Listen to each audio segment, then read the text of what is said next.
सबसे पहले हम पोलर कोऑर्डिनेट के बारे में थोड़ा सा पढ़ते हैं, क्योंकि अभी तक हमने जो भी पढ़ा है सारा का सारा काम हमने कार्टेशियन कोऑर्डिनेट्स में किया है। X coordinate, Y coordinate. किसी भी पॉइंट की पोजीशन के लिए हमें दो कोऑर्डिनेट की जरूरत पड़ती है। मान लें 1 मिनट के लिए इसका कोऑर्डिनेट है x1 y1। इस कोऑर्डिनेट एक्सिस का जो यूज़ है वो इस पॉइंट की पोजीशन बताने के लिए ही है। ज़रूरी नहीं और हर बार हम इस पॉइंट की पोजीशन इन दो एक्सिस के विद रिस्पेक्ट टू ही बताएं।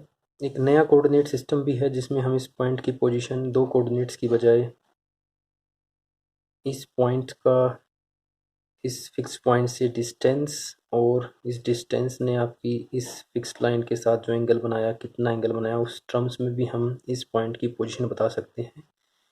इसी नज़रिए को देखते हुए पोलर कोऑर्डिनेट्स डिफाइन किए हुए हैं। पोलर कोऑर्डिनेट्स के अंदर आपके पास एक फिक्स्ड लाइन होती है जिसको हम इनिशियल लाइन बोलते हैं, इनिशियल लाइन। और जो कार्टेशियन कोऑर्डिनेट के अंदर आपका ओरिजिन होता था उसको हम बोलते हैं पोल। और आपका पॉइंट मान लो वही ये पॉइंट है। इस पॉइंट की पोजीशन बताने के लिए अब हम इस पॉइंट का इस पोल से डिस्टेंस देखेंगे। यूजुअली डिस्टेंस को हम आर से डिनोट करेंगे और इसको हम रेडियस भी बोल सकते हैं। इस पॉइंट पी का पोल पॉइंट क्यू का पी से डिस्टेंस, और इसने आपकी इनिशियल लाइन के साथ एंगल कितना बनाया, थीटा। तो इस पॉइंट के कोऑर्डिनेट हो जाएंगे आर थीटा। तो एक तरीके से अगर देखा जाए कार्टेशियन कोऑर्डिनेट और पोलर कोऑर्डिनेट में डिफरेंस कुछ नहीं है। एक तरीके से पॉइंट की पोजीशन तो वही थी, बस उसको डिस्क्राइब, उसकी पोजीशन बताने की तरीके बदल गए। ज़्यादातर क्वेश्चन हम एक्स वाई कार्टेशियन कोऑर्डिनेट में करते हैं, इसलिए इसके साथ ज़्यादा फेमिलियर है। नहीं तो कंसेप्ट ये भी बिल्कुल आसान है। जैसे आप किसी भी फंक्शन या किसी भी कर्व की इक्वेशन एक्स वाई में निकालते हो, यहाँ पर आपके कर्व या किसी सर्कल की इक्वेशन आर और थीटा की टर्म्स में होगी। यहाँ पर आपके जो वेरिएबल होंगे वो आर और थीटा होंगे। आगे एक इम्पोर्टेंट कंसेप्ट वेक्टर कैलकुलस का, resolve part of A vector. ये रिजोल्व पार्ट होता ही क्या है, रिजोल्व पार्ट करते क्यों हैं, इस चीज़ को, इस कंसेप्ट को अब हम पढ़ेंगे। रिजोल्व पार्ट, जैसा कि आप जानते हो अभी तक जो हम पढ़ते आए हैं, अगर आपका ये कोई वेलोसिटी वेक्टर है या कोई फोर्स का वेक्टर है तो एक पार्ट इसका एक्स एक्सिस के पैरेलल होता है जिसको बोलते हैं, अगर इसने एंगल थीटा बनाया है तो हम बोलते हैं इसको वी कोस थीटा, और इसको हम बोलते हैं वी साइन थीटा। लेकिन ये होते क्या हैं, इसी बात को हम समझेंगे। फोर्स के एग्जाम्पल से हम इस चीज़ को समझते हैं। जैसा कि साथियों आपके पास कोई एक बॉक्स है, रिजोल्व पार्ट के कंसेप्ट को हम फोर्स से समझने की कोशिश करते हैं कि हम किसी भी वेक्टर के रिजोल्व पार्ट क्यों करते हैं। जैसा साथियों मेरे पास एक ये बॉक्स है, अगर मैं इस बॉक्स के ऊपर यहाँ से फोर्स लगाऊंगा, इससे जो फोर्स लगाऊंगा तो इस बॉक्स ने उस डायरेक्शन में मूव करना स्टार्ट किया। सिमिलरली अगर मैं इस बॉक्स के ऊपर मैं यहाँ से फोर्स लगाता हूँ तो इस बॉक्स ने इस डायरेक्शन में मूव करना स्टार्ट किया। और अगर मैं दोनों फोर्स एक साथ लगाऊं तो आप सोच सकते हो कि, और इक्वल फोर्स लगाऊं तो जो आपका डिब्बा है इस डायरेक्शन में भी जाने की कोशिश करेगा और इस डायरेक्शन में भी, तो उसके पास एक ही डायरेक्शन बचेगी, ये सीधा ही मूव करेगा। तो इसी कंसेप्ट को देखते हुए हम रिजोल्व पार्ट को डिफाइन करते हैं। जैसे ये आपका ये कोई वेक्टर है, ये मान लो, इसको दोबारा ड्रा करते हैं। यहाँ मान लिया आपका कोई फोर्स वेक्टर है। जैसे मैंने बॉक्स की तरफ इस डायरेक्शन में फोर्स लगाई तो उसने इस डायरेक्शन में मूव करना स्टार्ट किया, और इस डायरेक्शन में फोर्स लगाई तो उसने वाई एक्सिस की डायरेक्शन में मूव करना स्टार्ट किया। अगर मैं दोनों फोर्स को एक साथ अप्लाई करूं तो वो एफ की डायरेक्शन में मूव करना स्टार्ट करेगा। तो एक तरीके से देखा जाए तो जो एफ वेक्टर है वो इस डायरेक्शन में जो फोर्स लगी और वाई एक्सिस की डायरेक्शन में जो फोर्स लगी उन दोनों का रिजल्टेंट है। और जो हम एक्स एक्सिस की डायरेक्शन में जो स्टार्टिंग में फोर्स लगाई थी वो कोई और नहीं, इस एफ वेक्टर, इस एफ फोर्स वेक्टर का ही रिजोल्ट पार्ट है एक्स एक्सिस की डायरेक्शन में। तो किसी वेक्टर को आप दो पार्ट्स में रिजोल्व करते हो, जैसे कि मैंने आपको एग्जांपल में बताया, एग्जांपल डिब्बे के ऊपर फोर्स लगा के बताया कि इन दोनों फोर्स का जो रिजल्टेंट है वो आपका ये वेक्टर होता है। इसलिए एक्स एक्सिस की डायरेक्शन में फोर्स या बॉक्स ने कितना मूव किया उसके इफेक्ट को देखने के लिए हम फोर्स का एक्स एक्सिस के पैरेलल कंपोनेंट को रिजोल्व करते हैं, जो कि आपका होता है एफ कोस थीटा और ये आपका होगा एफ साइन थीटा। इसलिए बच्चों हम किसी वेक्टर के दो रिजोल्व पार्ट करते हैं। आगे बढ़ते हैं, radial velocity and transverse velocity. इससे पहले वाले कंसेप्ट में हमने वेलोसिटी के एक्स एक्सिस के पैरेलल और वाई एक्सिस के पैरेलल कंसेप्ट को पढ़ा था। वहाँ पर सारा का सारा काम एक्स और वाई कोऑर्डिनेट के अंदर था, लेकिन ज़रूरी नहीं आपको जो पाथ किसी भी पार्टिकल की का पाथ गिवन हो वो हमेशा कार्टेशियन कोऑर्डिनेट में ही गिवन हो। वो पाथ आपको पोलर कोऑर्डिनेट्स की टर्म्स में भी दे सकता है। तो पोलर कोऑर्डिनेट की टर्म में तो वेलोसिटी के पैरेलल कंपोनेंट तो होंगे नहीं, तो उन जैसा ही कंसेप्ट है। पैरेलल कंपोनेंट को हम यहाँ पर रेडियल वेलोसिटी और ट्रांसफर वेलोसिटी से रिप्लेस करते हैं। आइए इन दो डेफिनेशन को क्लियर करने की कोशिश करते हैं। पोलर कोऑर्डिनेट्स, जैसा कि मैंने आपको बताया, पोलर कोऑर्डिनेट में किसी भी पॉइंट की पोजीशन बताने के लिए हमें दो कोऑर्डिनेट की ज़रूरत पड़ती है, आर और थीटा। मान लिया ये कोई सी कर्व है, इस सी कर्व के ऊपर एक पार्टिकल मूव कर रहा है और पोलर कोऑर्डिनेट के अंदर हम किसी भी कर्व को जो इक्वेशन होती है वो होती है F theta is equal to R. जैसे कार्टेशियन कोऑर्डिनेट में होता है किसी function F X is equal to Y, ऐसे ही पोलर कोऑर्डिनेट के अंदर होता है F theta is equal to R. मान लिया कोई कर्व है और इस कर्व की इक्वेशन है F theta equal to R और आपका पार्टिकल इस कर्व के ऊपर मूव कर रहा है। मान लिया किसी टाइम टी के ऊपर आपका पार्टिकल पी पॉइंट के ऊपर है, ये आपकी ओ एक्स इनिशियल लाइन है और ओ आपका पोल है। तो इस पी पॉइंट का जो रेडियस वेक्टर है वो हमने जूम कर लिया आर। टी टाइम के ऊपर आपका पार्टिकल पी पॉइंट के ऊपर है और डेल्टा टी टाइम के बाद ही, मतलब कि T plus delta T time के बाद आपका पार्टिकल क्यू पॉइंट के ऊपर पहुंच गया और इस क्यू पॉइंट का जो डिस्टेंस है उसे वो हमने मान लिया आर प्लस डेल्टा आर और जो इसकी एंगल में चेंज आया वो एंगल चेंज हमने जूम कर लिया डेल्टा थीटा। तो ये जो टोटल एंगल बन गया आपका थीटा प्लस डेल्टा थीटा। इस डायग्राम से अब हम मान लिया कि ये v आपकी वेलोसिटी है। अब रेडियल वेलोसिटी की डेफिनेशन को समझते हैं। मान लिया v p पॉइंट के ऊपर पार्टिकल की वेलोसिटी है, तो इस v का रिजोल्ट पार्ट रेडियस वेक्टर की डायरेक्शन में, मतलब कि ये अपने आप में कहलाएगा रेडियल वेलोसिटी। पॉइंट p पर पार्टिकल की वेलोसिटी v थी, इस वेक्टर का रिजोल्ट पार्ट रेडियस की डायरेक्शन में जो होगा वो कहलाएगी रेडियल वेलोसिटी और रेडियस वेक्टर के जो परपेंडिकुलर होगा वो आपकी कहलाएगी ट्रांसवर्स वेलोसिटी। ठीक है साथियों, उम्मीद है कि आपको ये डेफिनेशन अच्छे से समझ आ गई होगी। एक बार दोबारा देखते हैं। इस पॉइंट P के ऊपर पार्टिकल की वेलोसिटी v थी और इस v का जो रिजोल्व पार्ट रेडियस की डायरेक्शन में था उस रिजोल्व पार्ट को बोलेंगे हम रेडियल वेलोसिटी और जो रेडियस के परपेंडिकुलर था उसको बोलेंगे हम ट्रांसवर्स वेलोसिटी। सिमिलरली आपका रेडियल एक्सेलरेशन और ट्रांसवर्स एक्सेलरेशन का डेफिनेशन होगी। मान लेंगे पॉइंट P के ऊपर आपका एक्सेलरेशन ए एक्सेलरेशन है, यहाँ पर V नहीं, अब एक्सेलरेशन ए है। तो एक्सेलरेशन का जो रिजोल्व पार्ट रेडियस की डायरेक्शन में होगा उसको बोलेंगे हम रेडियल एक्सेलरेशन और जो आपका रेडियस के परपेंडिकुलर जो होगा उसको बोलेंगे हम ट्रांसवर्स एक्सेलरेशन। जैसे कि हमने फर्स्ट वाले वीडियो में वेलोसिटी के लिए डिराइव किया था velocity is equal to D R by D T, इसी तरीके से हमें पोलर कोऑर्डिनेट्स के अंदर रेडियल वेलोसिटी और ट्रांसफर वेलोसिटी के लिए भी डेरिवेशन करनी होगी।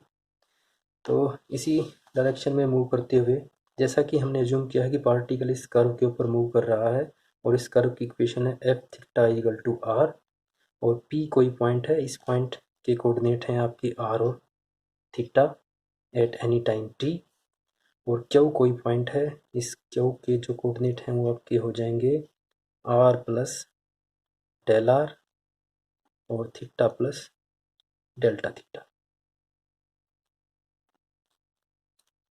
इस पॉइंट ओ पी जो आपकी ओ पी है आर के इक्वल, और ओ क्यू है आपका R plus del R. Radial velocity जैसा कि मैंने आपको डेफिनेशन में बताया है, रेडियल वेलोसिटी होती है रेडियस रेडियस वेक्टर के along radial velocity at P along OP OP के अलॉन्ग। इसका फार्मूला अभी ड्राइव करते हैं।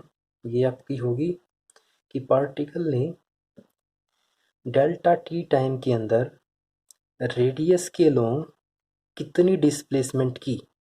डेल्टा टी टाइम के बाद आपका पार्टिकल पी पॉइंट से क्यू के ऊपर पहुंच गया, क्यू पॉइंट के ऊपर पहुंच गया, तो इतने टाइम में पार्टिकल ने रेडियस के अलॉन्ग कितनी डिस्प्लेसमेंट की।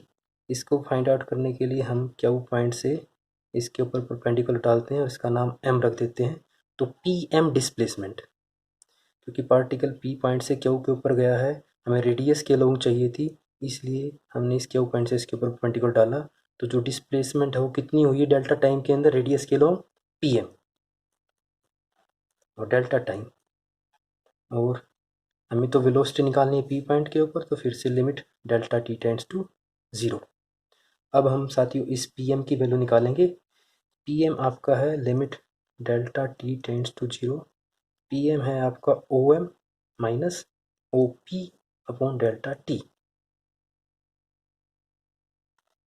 ओ एम को अगर आप देखो, ओ एम अपने आप में इस वेक्टर का रिजोल्ट पार्ट है ओ पी के ऊपर। तो ये वेक्टर आपका है आर प्लस डेल आर। एक डायग्राम से देखते हैं, ये आपका वेक्टर है आर प्लस डेल आर। इसका रिजोल्ट पार्ट ये एंगल आपका है डेल्टा थीटा। तो जो आपका ओ एम है वो ओ क्यू का रिजोल्ट पार्ट है। तो ओ एम आपका होगा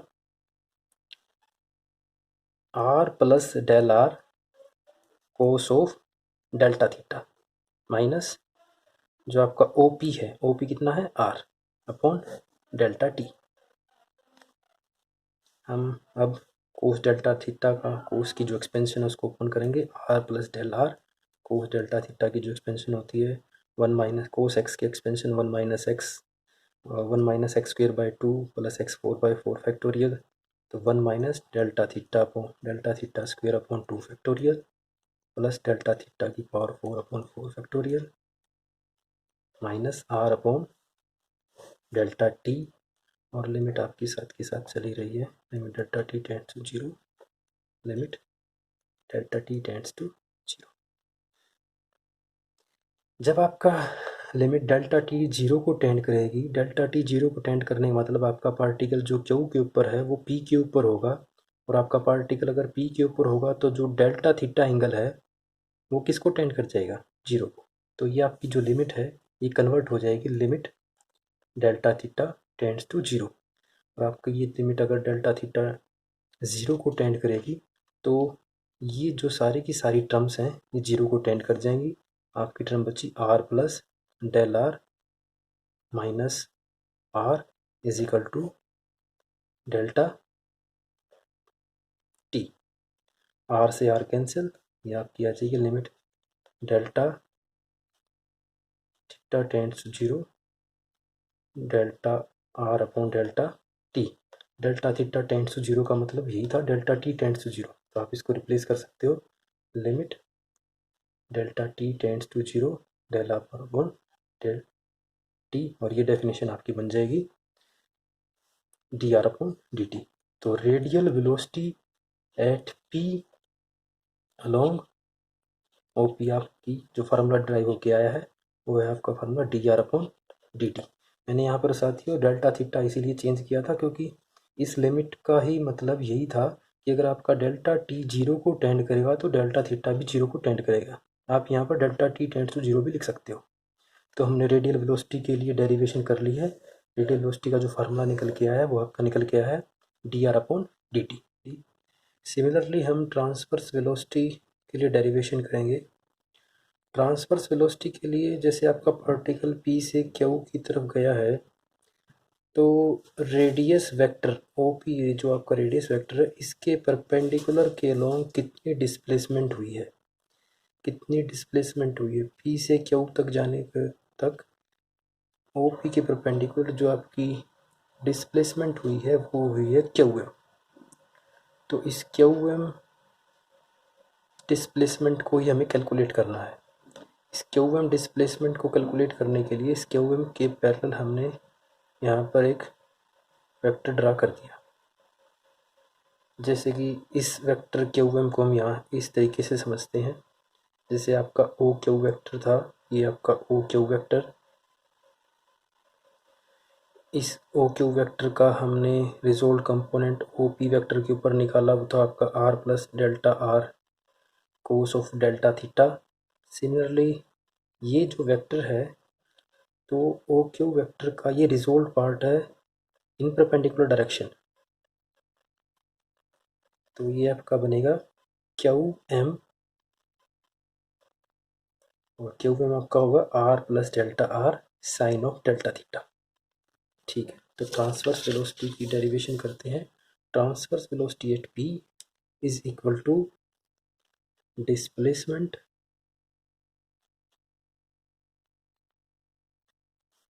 perpendicular to radius vector perpendicular to OP in time delta t, in time delta t, limit delta t tends to 0। Velocity हम हमेशा ही ऐसे ही फाइंड आउट करें जो डिस्प्लेसमेंट इन टाइम। तो आपकी limit delta T tends to 0, displacement perpendicular to OP अभी अभी हमने डायग्राम से देखा कितना था, वो क्यू है, Q M upon delta T. और क्यू एम मैंने आपको डायग्राम से बताया, क्यू एम आपका ओ क्यू वेक्टर का रिजोल्व पार्ट है परपेंडिकुलर डायरेक्शन में, तो वो बनेगा R plus del R sine of delta theta upon delta T. इस लिमिट को देखते हुए हम डेल्टा थीटा से न्यूमरेटर और डिनोमिनेटर को हम मल्टीप्लाई कर देते हैं। Limit delta T tends to 0, R plus del R delta theta delta T sine of delta theta upon delta theta. जैसे जैसे आपका डेल्टा टी 0 को टेंड करेगा, तो इसका मतलब पार्टिकल क्यू से पी की तरफ आने लग रहा है, तो डेल्टा थीटा आपका 0 को टेंड करेगा, तो ये आपकी लिमिट बन जाएगी, क्योंकि आप जानते हैं limit X tends to 0 sine X upon X आपका होता है 1 के इक्वल, तो ये आपकी वैल्यू आ जाएगी 1। Limit delta T tends to 0 R plus delta R delta theta of delta T. और जब आपका जो डेल्टा टी है 0 को टेंड करेगा, अगर आपका डेल्टा टी 0 को टेंड करेगा, तो ये वैल्यू आपकी बन जाएगी R limit delta T tends to 0 और delta theta upon delta T, क्योंकि डेल्टा आर भी आपका किसको टेंड कर जाएगा 0 को, और ये लिमिट इसके ऊपर अप्लाई हो जाएगी, जो कि आपकी बन जाएगी D theta upon d T. ये आपका ट्रांसवर्स वेलोसिटी एट पी की डेरिवेशन है, R D theta upon d T.